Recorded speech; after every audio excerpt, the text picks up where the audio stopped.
बिस्मिल्लाहिर्रहमानिर्रहीम। Exercise 15.4 question number 23 to 26। इसमें आपको पोलर इंटीग्रल गिवन है, आपने इसको कार्टेशियन इंटीग्रल में कन्वर्ट करना है, ठीक है। और इसको आपने ना सिर्फ कन्वर्ट करना है, इसको इवेल्युएट नहीं करना, यानी आगे इसकी इंटीग्रेशन नहीं करनी। हमने ऊपर क्वेश्चंस किए थे, उसमें हमने कार्टेशियन इंटीग्रल को पोलर इंटीग्रल में कन्वर्ट करके और फिर उसको इवेल्युएट भी किया था, इंटीग्रेट भी किया था, ठीक है। इसमें जस्ट हमने पोलर इंटीग्रल को कार्टेशियन इंटीग्रल में कन्वर्ट करने, इवेल्युएट नहीं करना। अच्छा, इसके करने के लिए आपके पास दो स्टेप होते हैं। सबसे पहले आपने रीजन को ड्रॉ करना होता है, उसके बाद मैंने आपको बताया हुआ है कि जो आपके पास एक्स है वो आपके पास होता है आर कोस थीटा, और आपके पास जो वाई होता है वो होता है आर साइन थीटा, ठीक है। और आपके पास आर स्क्वायर किसके इक्वल होता है, X square plus Y square. ये इन तीनों को आपने पुट करना है, ठीक है। इससे आपने इस फॉर्म में आप आ जाएंगे, यानी पोलर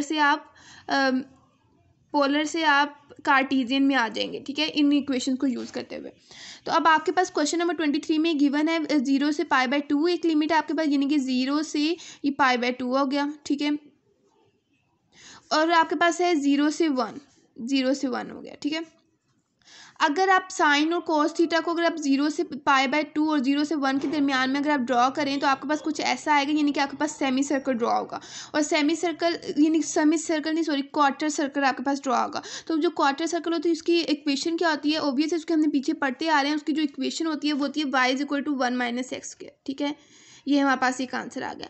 अब यहाँ से हमारे पास x की लिमिट आ जाएंगी। x की लिमिट हमारे पास यानी सबसे स्मॉलेस्ट x यहाँ पे है, तो इट्स मीन जो इसकी लोअर लिमिट होगी वो क्या होगी, 0 होगी, यानी ये इसकी हो जाएगी लोअर लिमिट। और ये सबसे बड़ी इसकी लार्जेस्ट x की वैल्यू है यहाँ पे, तो ये हमारे पास हो जाएगी इसकी अपर लिमिट। अब आपने एक वर्टिकल रे या रेडियस जो भी आपने ड्रॉ करना है, तो अब एक वर्टिकल लाइन ड्रॉ करेंगे तो आपको पता चलेगा कि यहाँ से ये वाली लाइन आपकी एक्स एक्सिस से एंटर हो रही है। तो इट्स मीन क्या है, इसका मतलब ये हुआ कि आपके जो यहाँ पे एक्स एक्सिस पे जो वाई है वो 0 है, ठीक है। और लीव ये किस कर रही है, इस कर्व से लीव कर रही है, which is equal to Y = 1 - x²। ये आपके पास लिमिट आ गई है एक्स और वाई की। अब आपने क्या करना है, अब आपको यहाँ पे ये dr dθ नहीं चाहिए, आपको यहाँ पे चाहिए dy × dx या फिर dx × dy। अब आप इसको तभी इसको यानी कि अब इसको अगर ये r dθ हो, ये इस फॉर्म में हो, तब आप इसको dy × dx या फिर और dx × dy आप लिख सकते हैं, ठीक है। अब आपको यहाँ पे ये चाहिए और यहाँ पे आपको ये r³ नहीं चाहिए, ठीक है। अब आपने क्या करना है, सिंपली अब आपने जो x की जगह पे आपने r cos थीटा और y की जगह आपने r sin थीटा को सब्सटीट्यूट करवाना है। आप इसको स्प्लिट कर लेना, ये r³ है ना, ये आप एक r साइन के साथ लिख लें, एक और r × r, यानी इसका मतलब ये r × r, तो ये वाला r dr dθ के साथ आ जाएगा और ये वाला r cos थीटा के साथ आ जाएगा और ये वाला r sin थीटा के साथ आ जाएगा। तो ये r sin थीटा आपके पास y है, r cos थीटा आपके पास x है और ये r dr dθ आपके पास dy × dx है, ठीक है। और अब ये आप इसको अगर d × dx dx × dy की फॉर्म में लिखेंगे तो आपके पास आ जाएगा एक्स वाई या वाई एक्स, इससे कोई फ़र्क नहीं पड़ता।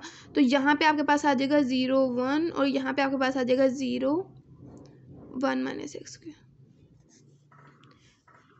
सॉरी, यहाँ पे इक्वेशन नहीं आएगी, ये 0 1 आएगा और यहाँ पे आ जाएगा 1 - y²,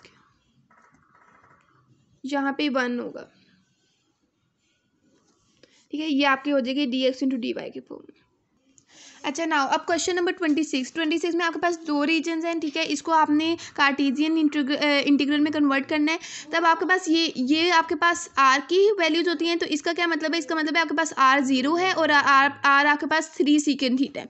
r = 3 secant थीटा का मतलब क्या है, secant थीटा क्या होता है, 1/cos थीटा होता है। इट्स मीन कि जो cos है ये r के साथ जाके मल्टीप्लाई हो जाएगा, तो ये r cos थीटा हो जाएगा। r cos theta = 3। r cos theta किसके इक्वल होता है, वो x के इक्वल होता है, x = 3। इट्स मीन कि जो आपके पास x है वो एक आ गया 3। अब आपके पास दूसरी यहाँ पे ये r0 और ये r = 3 secant थीटा, ये हो गया। अब ये वाली जो लिमिट्स है ये हमारे पास थीटा की लिमिट्स है। एक तो थीटा 0 है और जो थीटा = टेंजेंट इनवर्स 4/3 है। अब टेंजेंट थीटा यहाँ पे हम इसको इस तरीके से लिख लेंगे, टेंजेंट थीटा = 4/3। और ये टेंजेंट थीटा किसके इक्वल होता है, ये इसके इक्वल होता है Y over X is equal to 4/3 के इक्वल, और which becomes equation of Y is equal to 4/3x। ठीक है, अब हम सेकंड रीजन की बात करें तो सेकंड रीजन में हमारे पास आर गिवन है 4 कोसेकेंड थीटा। तो अब कोसेकेंड थीटा होता है 1/sin theta. Sine theta left hand side पे जाके आर से मल्टीप्लाई हो जाएगा, तो आपके पास आ जाएगा R sine theta is equal to 4, और आर साइन थीटा आपके पास किसके इक्वल होते हैं, वाई के इक्वल होते हैं, वाई इज इक्वल टू 4 आ जाएगा आपके पास। ठीक है, यानी कि आपके पास y की दो अपर और लोअर लिमिट आ गई है। अब x की आपके पास एक ही है अभी तक। ठीक है,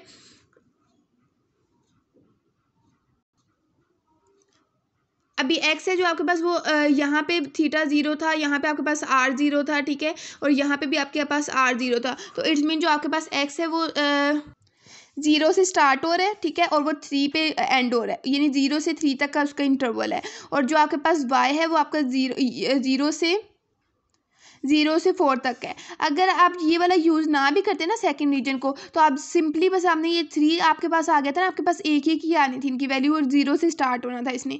और ये 3 को आप जस्ट इधर पुट करते हैं ना, तो आपके पास ये 3 से कैंसिल हो जाना, तो y इक्वल टू 4 आ जाना था। ठीक है, तो आपके पास x और y की लिमिट आ गई। अब आपने जस्ट ये r⁻⁷ को आपने ना कार्टेशियन में कन्वर्ट करना है। तो r⁻⁷ है, तो आप इसको स्प्लिट कर लें। सबसे पहले तो आप इसके साथ r लगाए ना एक, ताकि वो dy इंटू डी एक्स की फॉर्म में बन जाए, तो इधर बचेगा r6। ठीक है, और जो r6 है अगर आप उसको सिंप्लीफाई करें तो r² इंटू 3, आप इसको इस फॉर्म इस तरीके से लिख सकते हैं।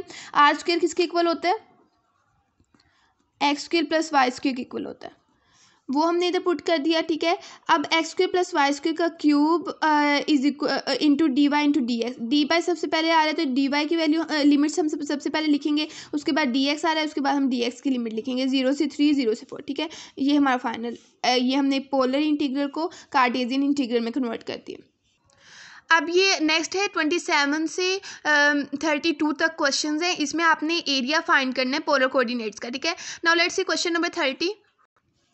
इसमें आपके पास जो थीटा गिवन है 0 से 2 पाई, और आर आपके पास गिवन है 4 θ/3। इट्स मीन कि जो आर है आपके पास वो 0 से स्टार्ट होके यहाँ, ये इसकी अपर लिमिट है और लोअर लिमिट आके होगी 0। ठीक है, और एरिया फाइंड करने के पास आपके पास फॉर्मूला होता है। ये एरिया फाइंड करने के लिए आपके पास फॉर्मूला होता है। ठीक है, सिंपली आपने क्या करना है, आपने बस आर डी डी थीटा। ठीक है, और आपने आर की लिमिट्स अप्लाई कर लिखनी है और थीटा की लिमिट्स अप्लाई करनी है, और आपने इसको इंटीग्रेट करना है और फिर उसके अंदर लिमिट्स पुट करनी है, और आपके पास आंसर आ जाएगा। सिंपल, सिर्फ और सिर्फ आपने एज इट इज फॉर्मूला लिख के उसकी जो लिमिट्स हैं वो इंटीग्रल पे आपने अपर एंड लोअर लिमिट को आपने शो करवाना है, उसके बाद आपने उसको इंटीग्रेट करना है और आपके पास आंसर आ जाएगा। ठीक है, ये आपके पास 31 क्वेश्चन।